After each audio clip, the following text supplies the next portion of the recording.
Assalamualaikum warahmatullahi wabarakatuh. Puji syukur marilah kita panjatkan kehadirat Allah Subhanahu wa Ta'ala, yang mana kita masih diberikan kesehatan, kesempatan, sehingga kita dapat mengikuti tugas UTS atau ujian tengah semester mata kuliah Bahasa Indonesia. Sholawat berangkaikan salam marilah kita kirimkan kepada Nabi besar Muhammad Sallallahu Alaihi Wasallam. Semoga kelak kita mendapat syafaatnya di kemudian hari. Amin, amin ya rabbal alamin. Perkenalkan, nama saya Azrul dengan NIM 0305202031 dari kelas PMM. Pada kali ini saya akan membawakan materi yang berjudul kalimat. Maka dari itu, baiklah, mari kita dengarkan bersama. Sebelum saya memulai pembelajaran pada hari ini, saya ingin berterima kasih kepada Ibu Junaida selaku dosen pengampu mata kuliah Bahasa Indonesia yang telah memberikan izin kepada saya untuk membuat video pembelajaran ujian tengah semester mata kuliah Bahasa Indonesia. Baiklah, untuk singkat waktu, saya akan mulai pembelajaran kita. Tahukah teman-teman bahwa manusia itu dalam berkomunikasi ada dua cara. Yang pertama yaitu berkomunikasi dengan lisan, dan yang kedua yaitu berkomunikasi dengan tulisan. Dalam hal itu termasuk ke dalam komunikasi yang sering kita pakai dalam kehidupan sehari-hari. Untuk dapat membuat kalimat benar, kita perlu memahaminya terlebih dahulu.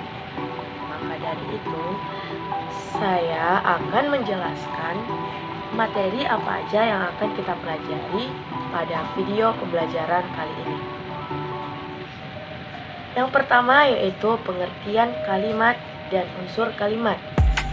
Yang kedua yaitu pola kalimat dasar. Dan yang ketiga yaitu jenis kalimat.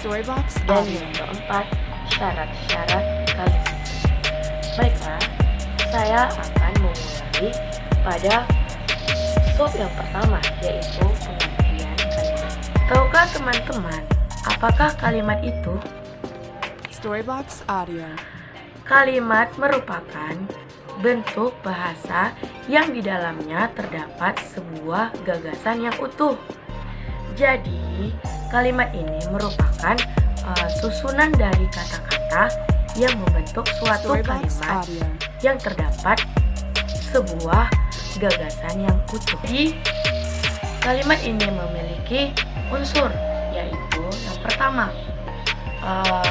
adanya subjek atau yang dilambangkan dengan S besar. Yang kedua yaitu predikat yang sering dilambangkan dengan huruf P kapital. Dan yang ketiga yaitu objek yang dilambangkan dengan O besar. Dan yang keempat itu ada keterangan. Dan yang kelima itu ada pelengkap.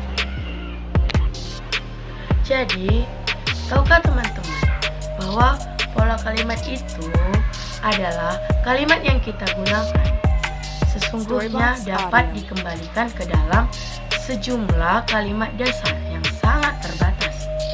Contohnya yaitu mereka sedang berenang. Mereka itu termasuk ke dalam subjek dan sedang berenang termasuk ke dalam predikat.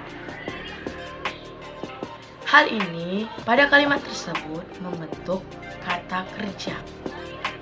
Contoh yang kedua yaitu ayahnya guru SMP. Storybox Audio. Ayahnya termasuk subjek dan guru SMP termasuk ke dalam predikat. Hal ini pada kalimat ini membentuk kata benda.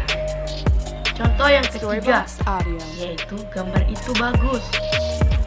Gambar itu termasuk ke dalam subjek dan bagus itu termasuk ke dalam predikat. Hal ini membentuk pada kata sifat. Storybox Audio. Baiklah, kita masuk ke dalam materi subjek, predikat, objek, dan pelengkap dan keterangan. Subjek yang dilambangkan dengan S kapital. Subjek merupakan bagian kalimat yang menunjuk pelaku, tindakan, keadaan, atau yang menjadi pokok pembicaraan. Hal ini dapat dicontohkan ke dalam misalnya, ibuku suka menjahit. Jadi, ibuku merupakan bagian dari subjek. Contoh yang kedua, kursi dosen itu bagus. Kursi dosen termasuk ke dalam subjek. Bagian yang kedua yaitu bagian predikat atau yang dilambangkan dengan P kapital. Predikat merupakan bagian kalimat yang berfungsi untuk memberitahu atau tindakan dalam keadaan subjek. Contohnya yaitu kuda berlari. Kuda termasuk ke dalam subjek, sedangkan berlari termasuk ke dalam predikat. Jadi, contoh yang kedua yaitu Rini adalah murid baru. Rini termasuk ke dalam subjek, sedangkan murid baru termasuk ke dalam predikat. Contoh yang ketiga yaitu objek dilambangkan dengan O besar. Yang dimaksud dengan objek, tahukah teman-teman apakah objek itu? Objek merupakan bagian kalimat yang menjadi sasaran tindakan subjek dan melengkapi fungsi predikat. Jadi, objek ini merupakan bisa dikatakan sebagai tambahan dari si subjek dan si predikat. Contohnya yaitu dosen itu membaca buku fisika. Dalam kalimat ini, buku fisika masuk ke dalam objek. Buku fisika lah yang menjadi bahan untuk objek pada kalimat tersebut. Contoh yang kedua yaitu KPK menangkap para koruptor. Dalam kalimat ini, para koruptor termasuk ke dalam objek. Jadi, teman-teman pasti sudah paham apa yang dimaksud dengan objek, kan? Baiklah, kita lanjut ke bagian 4, yaitu pelengkap. Pelengkap merupakan bagian kalimat yang berfungsi sebagai pelengkap dari predikat. Jadi, pelengkap ini merupakan hal-hal yang ditambahkan untuk menambahkan garis predikat atau pelengkap dari si predikat tersebut pada kalimat tertentu. Contohnya yaitu Indonesia berlandaskan Pancasila dan Undang-Undang Dasar 1945. Pancasila dan Undang-Undang Dasar 1945 dalam kalimat ini membentuk pada unsur pelengkap. Baiklah, kita masuk ke bagian unsur kelima, yaitu keterangan. Keterangan merupakan bagian kalimat yang menerangkan lebih lanjut tentang subjek, predikat, objek dalam suatu kalimat. Contohnya adik mengambil koran ayah dari kursi itu. Dalam hal ini, kata dari kursi itu merupakan kata yang berunsurkan keterangan. Baiklah, teman-teman, tahu tidak bahwa kalimat ini memiliki pola atau susunan. Jadi apabila kita ingin membuat suatu kalimat, maka kita harus menyesuaikan yang telah tercantum di dalam peraturan penyusunan kalimat. Yang pertama yaitu pola tipe S dengan P. Maksudnya adalah pola dengan tipe subjek dengan predikat, hanya 2 unsur saja. Contohnya yaitu Nurul tertawa. Nurul merupakan subjek, sedangkan tertawa merupakan predikat. Jadi bisa kita ketahui bahwa Nurul tertawa merupakan contoh dari kalimat yang bertipekan subjek dan predikat. Contoh yang kedua yaitu para korban gempa bumi terlantar. Dalam kalimat ini, para korban gempa bumi itu termasuk ke dalam subjek dikarenakan menyandarkan kepada tokoh yang terlibat dalam gempa bumi tersebut. Jadi, terlantarnya merupakan bagian dari predikat. Jadi, para korban gempa bumi itu terlantar merupakan contoh dari kalimat yang bertipekan SP, yaitu subjek dan predikat. Kita masuk kepada tipe yang kedua, yaitu SPO. Yaitu maksudnya adalah tipe subjek, predikat, dan objek. Mari kita lihat contoh dari tipe SPO ini. Yang pertama yaitu PSSI mengalahkan tuan rumah Malaysia. PSSI termasuk ke dalam subjek dikarenakan PSSI lah yang selaku pelaku dalam kalimat tersebut. Mengalahkan tuan rumah itu termasuk predikat, sedangkan Malaysia termasuk objek. Jadi kita ketahui bahwa kalimat PSSI mengalahkan tuan rumah Malaysia itu termasuk ke dalam kalimat tipe SPO. Kita lanjut pada contoh yang kedua, yaitu KPK menangkap para koruptor. KPK merupakan subjek, sedangkan menangkap merupakan predikat, dan para koruptor merupakan objek. Kita masuk ke dalam tipe ketiga, yaitu SPL, yaitu subjek, predikat, dan pelengkap. Mari kita lihat contohnya. Banyak orang yang ingin menjadi anggota DPR. Wow. Banyak orang ini termasuk ke dalam subjek. Sedangkan menjadi itu termasuk ke dalam predikat. Dan anggota DPR termasuk ke dalam pelengkap. Jadi, teman-teman pasti sudah paham mengenai 3 tipe dasar ini. Tapi masih ada 3 tipe lainnya. Baik, kita lanjut kepada 3 tipe lainnya. Yang keempat yaitu tipe SPK, yaitu subjek, predikat, dan keterangan. Contohnya yaitu bencana itu terjadi 10 tahun yang lalu. Bencana itu termasuk ke dalam subjek. Sedangkan terjadi 10 tahun. Terjadi itu termasuk ke dalam predikat. Sedangkan 10 tahun yang lalu itu termasuk ke dalam keterangan. Jadi kata 10 tahun yang lalu itu menyatakan keterangan waktu yang sudah lalu atau waktu yang sudah berlalu, yang sudah dilalui.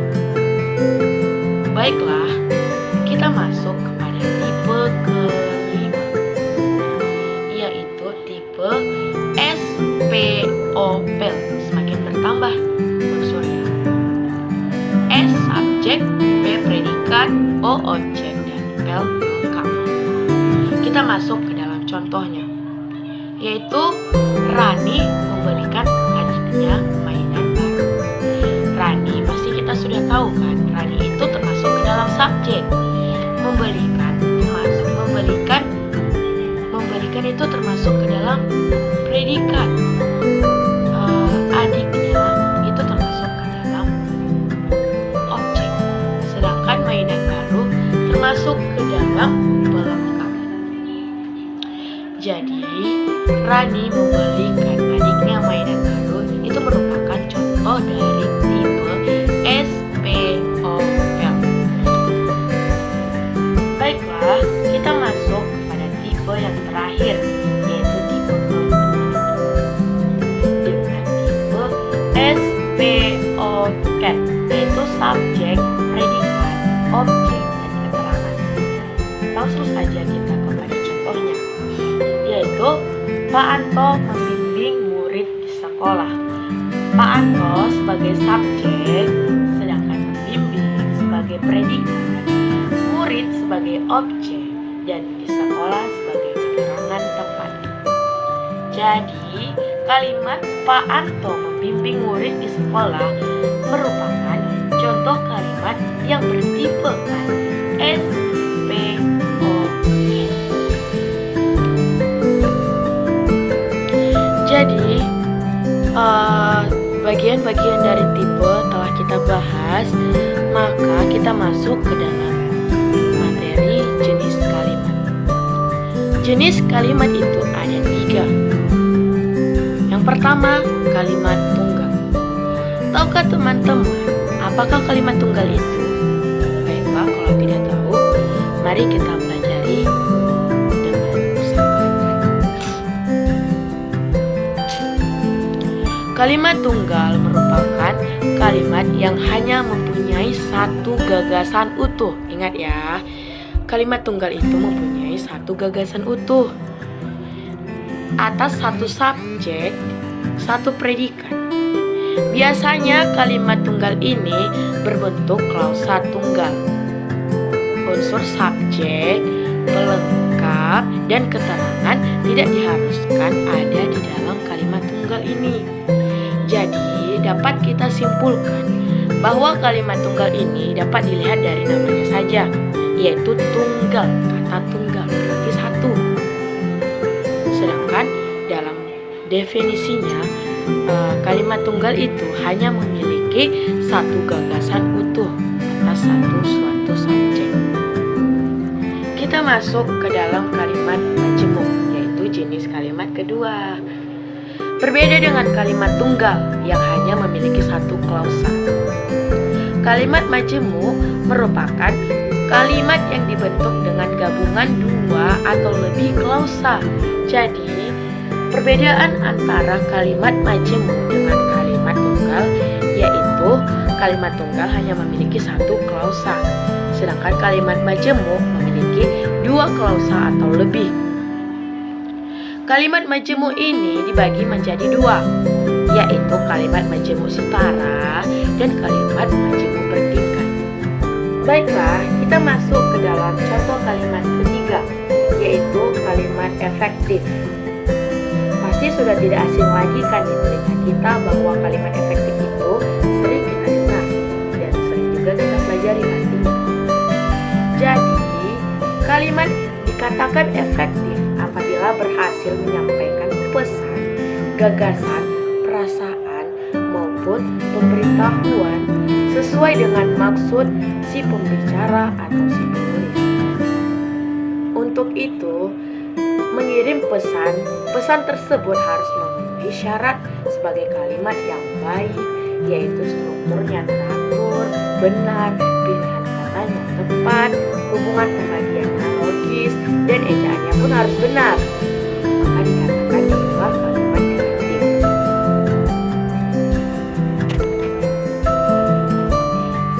Baiklah, kita masuk kepada materi yang terakhir, yaitu syarat-syarat dari kalimat. Tentukan saat kita membuat kalimat, apa sih syarat-syarat dari kalimat ini agar kalimat menjadi baik dan benar? Maka saya akan menjelaskan mengenai syarat-syarat dari kalimat. Syarat kalimat itu ada 3. Yang pertama yaitu adanya kesatuan gagasan. Kesatuan gagasan.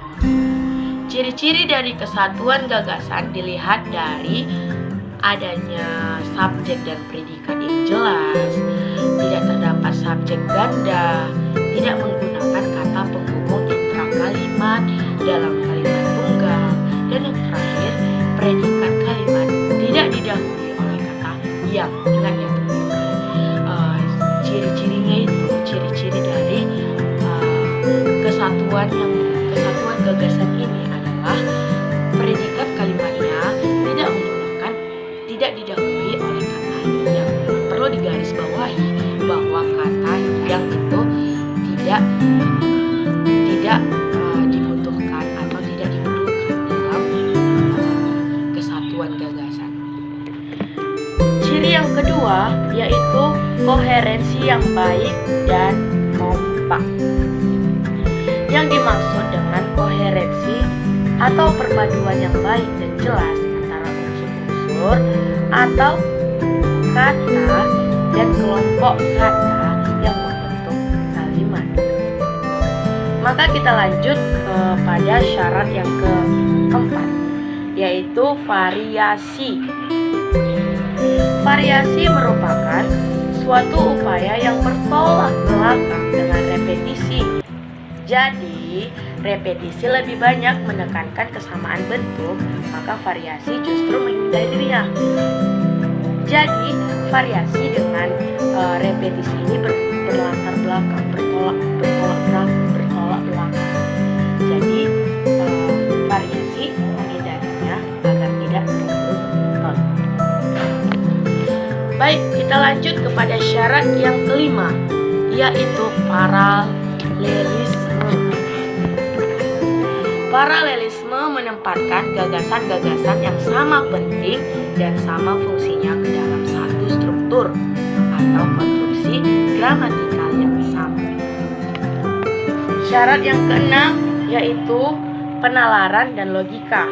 Yang dimaksud dengan jalan pikiran logika adalah suatu proses berpikir yang berusaha untuk menghubungkan fakta-fakta menuju kepada suatu kesimpulan yang masuk di akal. Jadi dapat kita ketahui bahwa penalaran dan logika itu berhubungan dengan skill logika dari kita sendiri. Beberapa hal dasar tentang berpikir logis yaitu definisi dan generalisasi. Oke, terima kasih kepada yang telah menonton ini. Demikian yang dapat saya sampaikan. Jika terdapat kesalahan, mohon saya dimaafkan. Assalamualaikum warahmatullahi wabarakatuh.